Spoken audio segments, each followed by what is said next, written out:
Tom, schön, dass du die Zeit hast. Wir kennen uns ja schon ein paar Jährchen. Ich muss dazu sagen, du warst mein schwierigster Trainingspartner.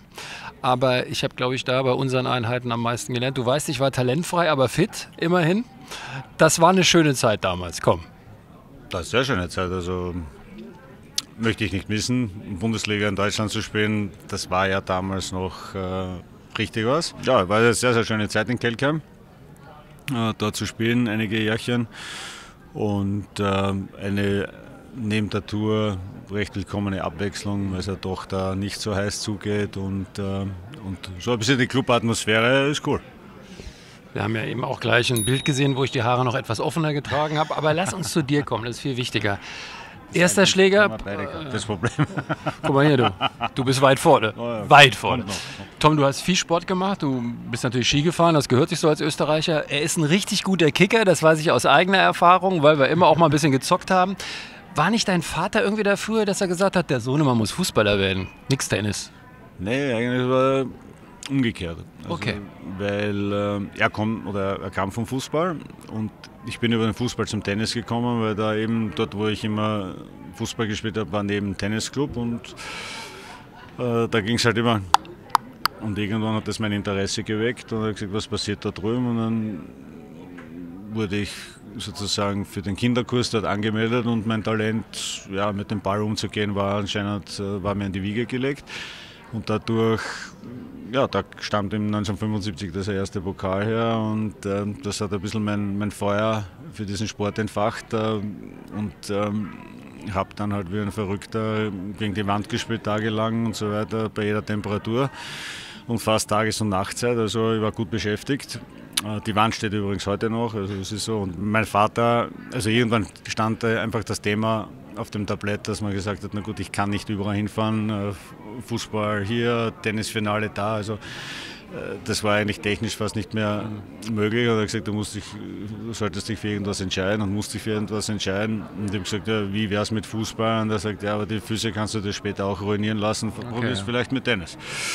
Ich kann aus eigener Erfahrung sagen, es gibt so eine kleine Übung, die heißt Hosenträger. Da spielt einer Cross und einer Longline. Also wenn man mit dem Kerl Hosenträger gespielt hat, ging das so, man war ziemlich platt, weil du hast ja überhaupt keinen Fehler gemacht. Jetzt habe ich ab und zu auch mal keinen Fehler gemacht, nur danach nutze ich natürlich die Pause, um die Bälle zu sammeln in Ruhe. Du kannst dich nicht mehr erinnern. Der hat die im Laufen gesammelt und hat mich beschimpft. Da habe ich gesagt, komm, geh mal. Das hattest du von Anfang an im Blut, ne? Dieses wirkliche Arbeiten. Ich glaube, es geht gar nicht so um die Arbeit, sondern also der Hosenträger, den du ansprichst, wird heute oft vergessen, weil heute wird durch die Mitte gespielt, so hart wie man kann. Und man spielt zwar die Linien ab und versucht Präzision zu gewinnen, aber Hosenträger ist das Einmaleins des Tennissports. Und wenn du das nicht kapierst und kannst, dann wirst du in diesem Spiel nicht groß werden. Also das ist ein ganz wichtiger Faktor, deswegen habe ich das auch sehr viel trainiert. Und der zweite Faktor ist Intensität.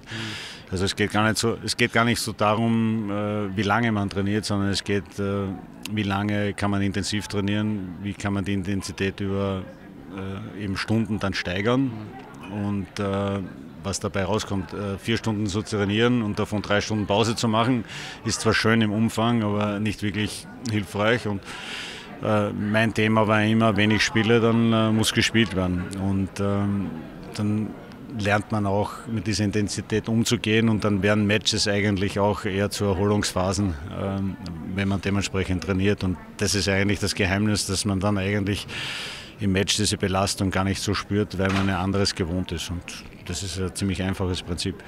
Du bist natürlich bekannt als Mentor mit Ronny Leitgeb, aber ich werfe mal 2 andere Namen rein. Wojciech Fibak, Stanley Franka.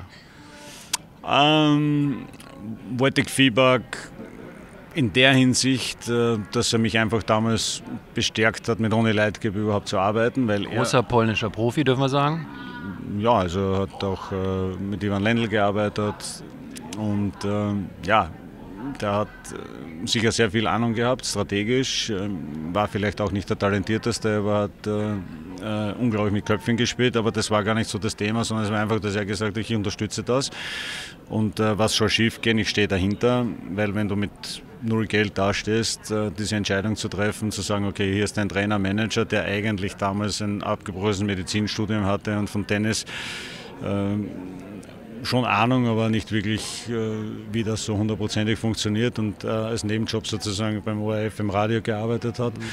Diese Entscheidung spontan zu treffen, ja, also da war eher auch ein Grund, das natürlich das Grundvertrauen zu stärken und ja, war dann sicherlich ein eher kurzfristiger Wegbegleiter, aber entscheidend war sicherlich die Phase mit Stan Franka, weil ja in Österreich nicht immer die besten Trainer zur Verfügung stehen, aber ich bin genau in eine Ära hineingefallen, wo man in Österreich einen Stan Franka gebracht hat, der eigentlich damals uns, ja, also da nehme ich Skov Antonic nicht aus, uns gezeigt hat und gelehrt hat, was Arbeit eigentlich ist, was Disziplin ist, was Pünktlichkeit ist und quasi nach dem Motto, wenn du noch Luft hast, zu sagen, ich kann nicht mehr, hast du noch genügend, um 3 Bälle zu laufen. Ja, also der hat es wirklich verstanden, das Letzte herauszukitzeln und dort ist ganz viel passiert in eine positive Richtung und ich glaube, dass das für mich ein sehr wichtiger Teil war auch, und